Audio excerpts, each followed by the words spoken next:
Alright guys, sa mapagpalang araw sa inyong lahat, meron tayong isang reaction video dito kay Rob Drip Food Trip. At ito ay simpleng paraan sa pagluluto ng sinigang na ulo ng salmon. At ito ay subukan itong sinigang ng ulo ng salmon na bukod sa masarap at madaling lutuin, healthy pa at dahil sa mayaman ito sa omega-3, vitamin A, vitamin D at protein. At panoorin po natin dito sa simpleng paraan ng pagluluto ng sinigang na ulo. Dito po sa Food Trip ni Rob Trip. And see us again guys. And without further ado, let's go! Good morning mga kasambahay and good morning kuya. Dahil malamig na naman ang panahon ngayon, as requested by our baby girl, magluluto tayo ngayon ng sinigang na ulo ng salmon.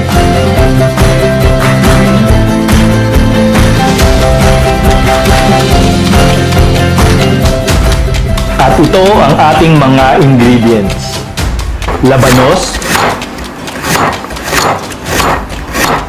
gabi, Ayan, tandaan nyo guys, paano magluto ng Luya. sinigang ng ulo ng salmon. sibuyas, kamatis, bawang, puso ng saging, okra, sitaw, pechay, kangkong, siling haba, at syempre, sampalok at ulo ng salmon. Una, igigisa muna natin ang sibuyas, bawang, kamatis at ang luya.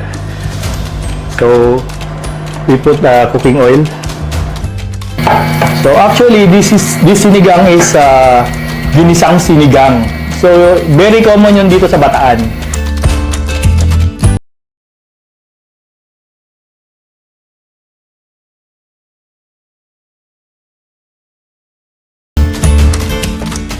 So, why we put luya? Let's put luya para matanggal yung lansa niya. Lansa ng isda. On this point, we put water na. So, I have Alright, alam nyo na guys ang bakit may luya. Sinasangkot siya talaga ang luya para mawala ang langsa ng isang isda. 1.5 kilo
hawakan mo dun sa meat.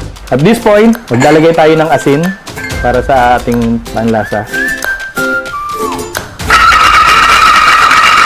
Then, isusunod din natin yung pang-asin natin na pinakuluan ko kanina. So, yung additional nutrients natin is sampalok, which is high in vitamin C. Definitely, panlaban sa sipon at tubo. Yan, tamang-tama to sa mga cuddle weather nating nakakasipon. So, at this point, ilagay na natin yung huling mga gulay, which is yung mga leaves natin na kangkong at pechay. At syempre, yung ating sili. Kangkong, pechay, then yung ating sili. Takpan ulit natin. Pakuluan natin ng 5 minutes.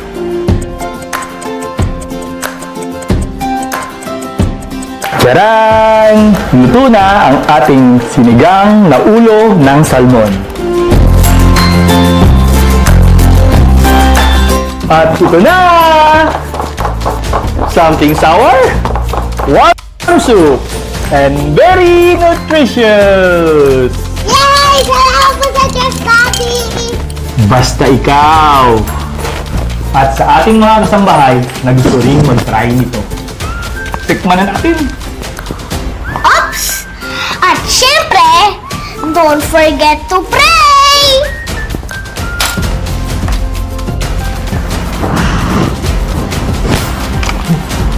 Init ah!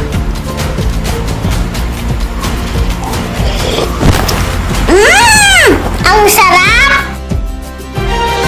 Alright guys, napanood at napakinggan po natin dito sa ating food trip, Rob Trip.